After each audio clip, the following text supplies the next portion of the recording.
ये बात जनता दल यूनाइटेड के वरिष्ठ नेता और केंद्रीय मंत्री ललन सिंह बोल रहे हैं।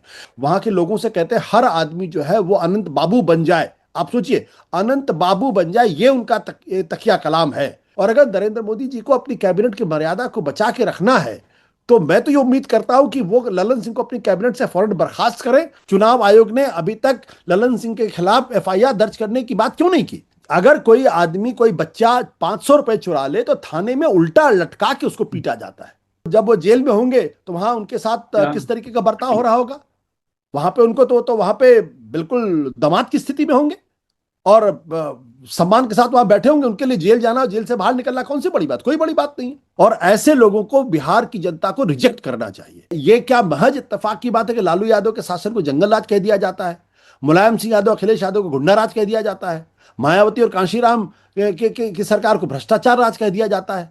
क्या यह महज इत्तेफाक है? क्या क्या भ्रष्टाचार सिर्फ कांशीराम और मायावती के समय में हुआ? क्या गुंडागर्दी सिर्फ अखिलेश यादव, मुलायम सिंह के समय में होता? क्या जंगल राज और लॉलेसनेस की स्थिति सिर्फ इनके समय में होता है? और अफसोस की बात यह कि नीतीश कुमार, जिनको सामाजिक न्याय की लड़ाई में अपने साथियों के साथ होना चाहिए था, वो उन लोगों के खिलाफ, उन लोगों के साथ जुड़कर राजनीति कर रहे हैं जो दरअसल सामाजिक न्याय के खिलाफ है। नहीं, ये नैतिक साहस नहीं, ये बेशर्मी है। कोई नैतिक साहस नहीं है। उनके ऊपर कत्ल के गंभीर आरोप हैं, तो नैतिकता का क्या लेना देना? तो ये तो विशुद्ध तौर पर पावर पॉलिटिक्स है। हर हालत में चुनाव जीतना है, इसके लिए कुछ भी कर देना है।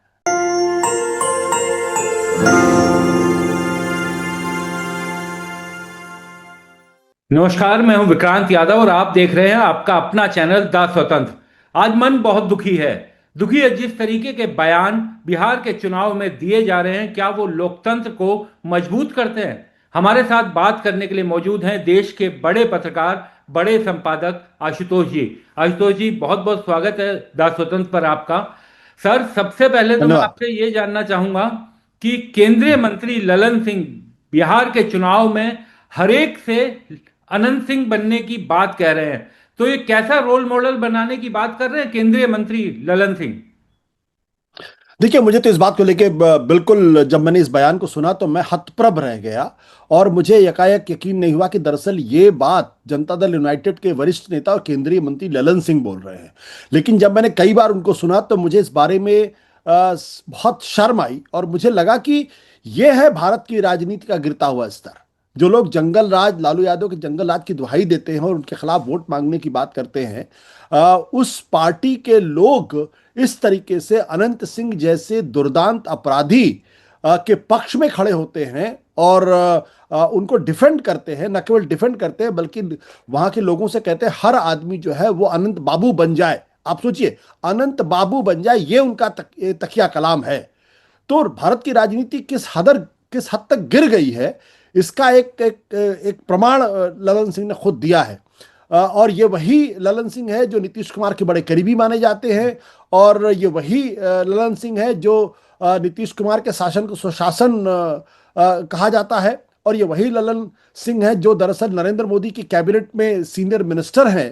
तो अगर नरेंद्र मोदी की कैबिनेट का आदमी इस तरीके की भाषा का इस्तेमाल कर रहा है, अगर नीतीश कुमार का करीबी आदमी इस भाषा का इस्तेमाल कर रहा है, तो आप ये सोच लीजिए कि जो जंगल राज का हुआ खड़ा करने की कोशिश की जा रही है, ये कितना बड़ा धोखा है, कितना बड़ा फरेब है और कितना लोगों को मिसलीड करने की कोशिश की जाती है। मैं तो कभी सपने में भी नहीं सोच सकता था कि कोई अनंत सिंह को इस तरीके से ओपनली डिफेंड करेगा। और वो ये भी कह रहे हैं कि अनंत सिंह को गिरफ्तार इसलिए हुए क्योंकि वो खुद गिरफ्तार हुए हैं।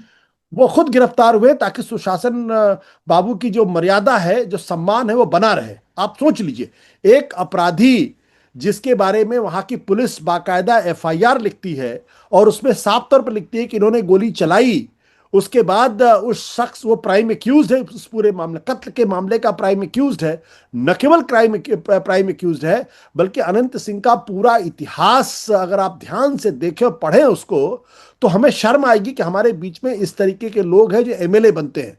2 बार जनता दल यूनाइटेड उनको टिकट दे चुके हैं और 1 बार आरजेडी उनको टिकट दे चुकी है और साथ ही साथ वो इंडिपेंडेंटली भी चुनाव जीत सके हैं। यानी एक, चाहे आरजेडी हो चाहे जनता दल यूनाइटेड हो, सब एक ही चट्टी पट्टे के बने हुए हैं। लेकिन कत्ल होने के फौरन बाद कत्ल के प्रमुख आरोपी को इस तरीके से डिफेंड करना, यह भारत की राजनीति की बेशर्मी की इंतहा है, निर्लज्जता की इंतहा है। और अगर नरेंद्र मोदी जी को अपनी कैबिनेट की मर्यादा को बचा के रखना है तो मैं तो ये उम्मीद करता हूं कि वो ललन सिंह को अपनी कैबिनेट से फौरन बर्खास्त करें और उनको इस लायक न छोड़े कि आइंदा फिर कभी वो नेता बनने की कोशिश करें। सर, अनंत सिंह का एक और बयान भी बड़ा वायरल हो रहा है, और वो लोकतंत्र के लिए बहुत ही चिंताजनक बयान है। क्योंकि लोकतंत्र में वोट सबसे बड़ा अधिकार है, जो गरीब से गरीब आदमी और अमीर से अमीर आदमी के पास बराबर अधिकार है। लेकिन वो ये कहते हुए वीडियो में दिखाई दे रहे हैं कि चुनाव के दिन उसी को घर से निकलने दें जो आपके पक्ष में वोट करे। तो ये किस तरह की धमकी केंद्रीय मंत्री और किस तरीके से अपने लोगों को ज्ञान बांट रहे हैं? नहीं नहीं, बिल्कुल ये बहुत शर्मनाक है, बहुत ज्यादा शर्मनाक है। दरअसल खुलेआम गुंडागर्दी है, खुलेआम गुंडागर्दी। अगर ये जंगल राज नहीं तो फिर कौन सा जंगल राज है? ये तो बिहार के लोगों को तय करना है कि क्या वो ऐसे शख्स को, जो जिसका नाम ललन सिंह है, क्या वो ऐसे शख्स को वो अपने यहां से केंद्रीय मंत्री के रूप में देखना चाहते हैं? क्या बिहार की राजनीति और बिहार की पहचान अनंत सिंह से होगी? क्या बिहार की पहचान ललन सिंह से होगी? क्या बिहार की पहचान जो है वो सूरज भान जैसे लोगों से होगी? यही जनता दल यूनाइटेड के लोग हैं, यही भारतीय जनता पार्टी के लोग हैं जो सिवान का नाम आते ही शहाबुद्दीन शहाबुद्दीन शहाबुद्दीन चिल्लाते हैं। क्या शहाबुद्दीन से कुछ कम सूरज भान सिंह है? क्या शहाबुद्दीन से कम अनंत सिंह है? तो आपको जब शहाबुद्दीन का नाम तो याद आता है, लेकिन अनंत सिंह का नाम नहीं आता। और न केवल याद नहीं आता बल्कि अनंत सिंह को आप डिफेंड करते हैं और लोगों को धमकियां देते हैं, वहां के गुंडागर्दी के लिए उकसाते हैं। तो इससे ज्यादा निर्लज्जता, बेशर्मी और क्या हो सकती है? मैं अब इससे ज्यादा मैं क्या बोलूं, मुझे तो खुद समझ में नहीं। जब से मैंने इस बयान को सुना उसके बाद से मैं खुद हतप्रभ था कि भाई ये केंद्रीय मंत्री इस तरीके की भाषा का इस्तेमाल कर रहा है, खुलेआम कत्ल के आरोपी को डिफेंड कर रहा है, जिसके बारे में पूरा बिहार जानता है वो किस तरह के वो उनका चरित्र रहा है, किस तरीके का अपराध कार्यों में लिप्त रहे हैं। वो एक बार कन्विक्ट हो चुके हैं। देखिए, इस देश के अंदर जब इतना मजबूत आदमी होता है, इतने इतने स्तर का पर पहुंच जाता है, तो उसके लिए उसके खिलाफ ना पुलिस और ना ही जनता कोई गवाही ववाही देने नहीं जाती है। कोई उसका इन्वेस्टिगेशन ठीक से कभी नहीं होता है। तो ये जो तर्क दिया जाता है कि देखिए वो तो उसके बाद से कन्विक्शन से बरी हो गए थे, उनको बरी कर दिया गया था, ये सब फालतू की बातें हैं। आपको अनंत सिंह के बारे में ना मुझे बताने की जरूरत है, ना आपको बताने की जरूरत है, ना आपके जो दर्शक है उनको बताने की जरूरत है कि अनंत सिंह किस किस्म के आदमी है। उनकी खाली जो जो वीडियो चल रही है, खाली उनकी भाषा को देख लीजिए, उनके बात करने का अंदाज को देख लीजिए, उसी से आपको अंदाजा लग जाएगा क्या इस आदमी को हम अपने घर में मेहमान के तौर पर बुला भी सकते हैं, नहीं बुला सकते। मैं तो नहीं बुलाऊंगा ऐसे किस, मैं तो बल्कि मैं लोगों से कहूंगा कि जो जो पार्टी ऐसे लोगों को टिकट देती है उन पॉलिटिकल पार्टीज का बायकॉट होना चाहिए था। लेकिन आप देख लीजिए, ललन सिंह खुलेआम डिफेंड कर रहे हैं और ललन सिंह ये कह रहे हैं कि कोई आदमी निकलने ना पाए अपने घर से। मतलब ये स्थिति जो जब पैदा कर रहे हैं, तो जो आदमी खुलेआम अराजकता को बढ़ावा दे रहा है, लॉ एंड ऑर्डर की स्थिति पैदा कर रहा है, उस पर चुनाव आयोग अभी तक चुप क्यों है? चुनाव आयोग ने अभी तक ललन सिंह के खिलाफ एफआईआर दर्ज करने की बात क्यों नहीं की? क्या ऐसे शख्स को की गिरफ्तारी नहीं होनी चाहिए? क्या ऐसे शख्स को नरेंद्र मोदी के कैबिनेट में बने रहना चाहिए? ये किस तरीके के लोकतंत्र की बात हम लोग कर रहे हैं? सर, एक चीज जिसकी तरफ आपने भी इशारा किया, अब तो ये भी कहा जा रहा है कि अनंत सिंह की गिरफ्तारी उसकी सहमति से की गई और इसके पीछे एक रणनीति जेडीयू की ये थी कि सवर्ण जो वोट बैंक है उसे पूरी तरीके से लामबंद किया जा सकेगा। क्या यही कारण है कि उनकी गिरफ्तारी तो की गई लेकिन पुलिस हिरासत नहीं मांगी गई, सीधा उन्हें जुडिशियल कस्टडी में भेज दिया गया? इतने बड़े कत्ल के मामले में पुलिस को कोई जांच की जरूरत नहीं है, कोई उसे हथियार नहीं ढूंढना, कोई उससे पूछताछ नहीं करनी। विक्रांत, आप तो मुझसे अच्छी तरीके से जानते हैं क्योंकि आपने कोर्ट्स बहुत कवर किए हैं, कानून की आपको बहुत बारीक जानकारी है। अगर कोई आदमी, कोई बच्चा 500 रुपए चुरा ले तो थाने में उल्टा लटका के उसको पीटा जाता है। जिस तरीके से उस बेचारे गरीब गरीब बच्चे को, जो हो सकता है भूख की वजह से, हो सकता है गरीबी की वजह से, हो सकता है अपनी माँ की दवा के लिए, हो सकता है अपने परिवार के लिए, वो 500 रुपए चोरी करने के लिए मजबूर हुआ हो, उसको थाने में लटका के पीटा जाता है, उससे पूछा जाता है, उसको जो टॉर्चर किया जाता है, कई बार उसकी मृत्यु भी हो जाती है। यहां कत्ल का एक आरोपी जिसके वीडियो उपलब्ध हैं, खुद स्थानीय पुलिस ये कह रही है कि दरअसल इन्होंने पहले गोली चलाई, उसके बाद इनके समर्थकों ने रॉड से पीटा, उसके बाद गाड़ी चलाने के आरोप है। मतलब, और ये सब कुछ दिन दहाड़े हो रहा है और एक चुनाव प्रचार के दौरान हो रहा है, और उस पर पुलिस ये कह रही है हम इनकी कस्टडी नहीं लेंगे। मतलब आप सोच लीजिए, इससे इससे ज्यादा बेशर्मी क्या हो सकती है? और अगर ये जंगल राज नहीं तो फिर जंगल राज है क्या? कायदे से अनंत सिंह है उनकी पुलिस रिमांड होनी चाहिए थी, उनके साथ पूछताछ होनी चाहिए थी, और कौन कौन लोग इसमें शामिल है इसका पता लगाना चाहिए। कहीं क्या अनंत सिंह के ऊपर के लोग तो इसमें शामिल है कि नहीं शामिल, ये सब पता करना चाहिए। हथियार बरामद किए जाने चाहिए। लेकिन देख लीजिए, और तो और आप समझ सकते हैं कि जब वो जेल में होंगे तो वहां उनके साथ किस तरीके का बर्ताव हो रहा होगा।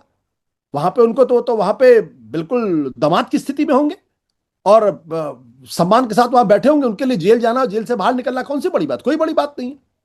हैरानी इस बात को लेकर नहीं है, हैरानी इस बात को लेकर यह है कि जब जो लोग क्लीन पॉलिटिक्स की बात करते हैं, और नीतीश कुमार क्लीन पॉलिटिक्स की बात करते हैं, क्या नीतीश कुमार को रात को नींद आती है कि आप ऐसे लोगों को टिकट देते हैं? भाई लालू यादव के बारे में तो दुनिया में मशहूर जंगल राज की बात करते हैं, आप तो क्लीन पॉलिटिक्स की बात करते हैं, आप तो सुशासन की बात करते हैं, आप तो कानून और लॉ एंड ऑर्डर की बात करते हैं, और आप क्रेडिट लेते हैं कि मैंने 2005 के बाद से बिहार के में कानून व्यवस्था को बेहतर कर दिया इसी अनंत सिंह की वजह से। ये वही अनंत सिंह है, ये वही सूरजभान सिंह है जिनकी वजह से नीतीश कुमार की पहली बार कैबिनेट बनी थी। तो इनको क्या अधिकार है कि किसी किसी दूसरे के राज को जंगल राज बताने की कोशिश करें? सर वही जो पहला सवाल जो जिस तरफ मैंने पूछा था कि क्या ये गिरफ्तारी सवर्ण वोट बैंक को लामबंद करने की रणनीति भी हो सकती है, क्योंकि इस तरह के मैं सवाल इसको उठा रहे हैं सर। देखिए देखिए, ये सारी बातें बहुत बकवास बातें हैं। राजनीति के अंदर शुचिता का एक स्तर होना चाहिए, एक एक यूनिवर्सल वैल्यूज होना चाहिए। अगर आप कत्ल के एक आरोपी को अगर आप डिफेंड कर रहे हैं और लोगों से कह रहे हैं कि आप उस जैसा बनिए और दूसरों को वोट न देने दीजिए, ये कौन से पॉलिटिक्स है? सवर्ण जातियां क्या भूमिहार जातियां अनंत सिंह के नाम पे वोट डालती हैं क्या? क्या अनंत सिंह और सूरजभान सिंह जैसे लोग या शाहबुद्दीन जैसे लोग उनके समाज के का प्रतिनिधित्व करते हैं क्या? और अगर इनकी गिरफ्तारी हो जाएगी तो उनके समाज के लोग वोट नहीं डालेंगे उसके पक्ष में? कौन सी बात है? अरे भूमिहार जाति है, अपर कास्ट है, ब्राह्मण है, ठाकुर है, सब जातियों का अपना एक गौरव भाव होता है। वो गौरव भाव अनंत सिंह, सूरजभान सिंह, शाहबुद्दीन जैसे लोगों से नहीं वो डिराइव करते हैं। उनके अपने प्रतीक पुरुष होते हैं, उनके अपने आदर्श पुरुष होते हैं, उन पर गर्व करते हैं। तो ये फालतू की बात है। मैं नहीं मानता कि इस तरीके से अनंत सिंह के खिलाफ अगर कोई कार्रवाई हो जाएगी तो पूरी जातियां जो है कंसोलिडेट हो जाएंगी और जनता दल यूनाइटेड के खिलाफ वोट देंगी। ये दरअसल अपने आपराधिक चरित्र को छिपाने की कोशिश है और कुछ नहीं। हर हालत में चुनाव जीतना है, ये वो कोशिश, इसके अलावा और कुछ नहीं है। और ऐसे लोगों को बिहार की जनता को रिजेक्ट करना चाहिए। आशुतोष जी, एक चीज मैं नीतीश जी के लिए अलग से सवाल इसलिए जानना चाहूंगा कि नीतीश कुमार लंबे समय से बिहार के मुख्यमंत्री बने हुए हैं। उनका चेहरा बहुत पाक साफ दिखाया जाता रहा है, लगातार पाक साफ दिखाया जाता रहा है। सुशासन बाबू की उनकी छवि बनाई हुई है जो एकदम कहा जाता है कि बहुत मजबूत है। लेकिन क्या इस तरीके के वाक्य जो ये हो रहे हैं, क्या उनमें और जिस जंगल राज के वो दुहाई देते हैं उसमें किसी तरह का कोई फर्क बच पाता है, कोई महीन लकीर बच पाती है? देखिए, कोई कोई कोई लकीर नहीं, ये सब गढ़ी हुई तस्वीरें हैं कि आप किसी को जंगल राज कह दे। मैं तो कई बार इस बारे में कहता हूं, कई बार मैं कहता हूं कि ये क्या महज इत्तेफाक की बात है कि लालू यादव के शासन को जंगल राज कह दिया जाता है, मुलायम सिंह यादव, अखिलेश यादव को गुंडा राज कह दिया जाता है, मायावती और कांशीराम की सरकार को भ्रष्टाचार राज कह दिया जाता है? क्या यह महज इत्तेफाक है क्या? क्या भ्रष्टाचार सिर्फ कांशीराम और मायावती के समय में हुआ? क्या गुंडागर्दी सिर्फ अखिलेश यादव, मुलायम सिंह के समय में होता? क्या जंगल राज और लॉलेसनेस की स्थिति सिर्फ इनके समय में होता है? क्या बिहार लालू प्रसाद यादव की सरकार में आने के बाद के पहले बिहार के अंदर सब कुछ राम राज्य था? वहां पे सब लोग सुरक्षित थे, वहां विकास की नदियां बह रही थी, कोई कोई आदमी सुरक्षित नहीं था, सबके घर में ताले ताले नहीं लगा करते थे, वहां बलात्कार, हत्या, लूट, ये सब खसोट नहीं होता था। लेकिन चूंकि हमारे समाज के अंदर जातियों को लेकर एक पूर्वाग्रह है, और आप जो जो जो दलित और पिछड़े समाज के लोग हैं उनको ऊपर उठते हुए नहीं देखना चाहते, ना आप देख सकते हैं, ना आप देख पाते हैं, इसलिए आप ऐसे जुमले गढ़ लेते हैं। क्योंकि आप सीधे उन जातियों को आप नहीं उनके खिलाफ बोल सकते हैं, क्योंकि अगर बोलेंगे तो आपका वोट खराब होगा। तो आप उनके जो नेता हैं उनको आप डिस्क्रेडिट करने की कोशिश करते हैं। क्या आप सोच सकते हैं कि अखिलेश यादव के बारे में टोटी चोर जैसे शब्दों का इस्तेमाल किया जाता है? मतलब ये भाषा कहां से आई है? ये अंदर का जो पूर्वाग्रह है जातियों को लेके, दलित पिछड़ी जातियों को लेके, ये उस नफरत से निकली हुई भाषा है।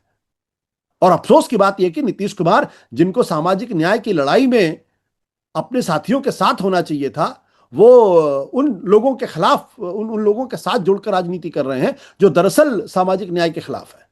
एक बस अंतिम सवाल सर, इतनी सब घटनाएं, अनंत सिंह का वाकया, ललन सिंह के जिस तरीके के बयान, वोटरों को धमकाने, इन सब घटनाओं, इन सब बयानों के बावजूद भी नीतीश कुमार हो या देश के गृह मंत्री हो या देश के प्रधानमंत्री हो, जंगल राज पर अटैक करने का, जंगल राज पर हमला करने का ये नैतिक साहस कहां से आता है सर?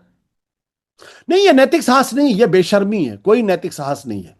ये इसमें इसमें नैतिकता का कोई लेना ही देना नहीं है। अगर ललन सिंह नैतिक होते, अगर नीतीश कुमार जी नैतिक होते, तो पहली बात तो वो अनंत सिंह जैसे जैसे को टिकट नहीं देते, और टिकट देने के बाद वो उनके खिलाफ उनके पक्ष में जाके कैंपेन करते, वो भी तब जब उनके ऊपर कत्ल के गंभीर आरोप हैं। तो नैतिकता का क्या लेना देना? तो ये तो विशुद्ध तौर पर पावर पॉलिटिक्स है, हर हालत में चुनाव जीतना है, इसके लिए कुछ भी कर देना है। आशुतोष जी, बहुत बहुत शुक्रिया, आप हमारे साथ जुड़े, और उम्मीद की जानी चाहिए कि चुनाव आयोग भी इन बयानों की तरफ देख रहा होगा। बहुत बहुत शुक्रिया सर।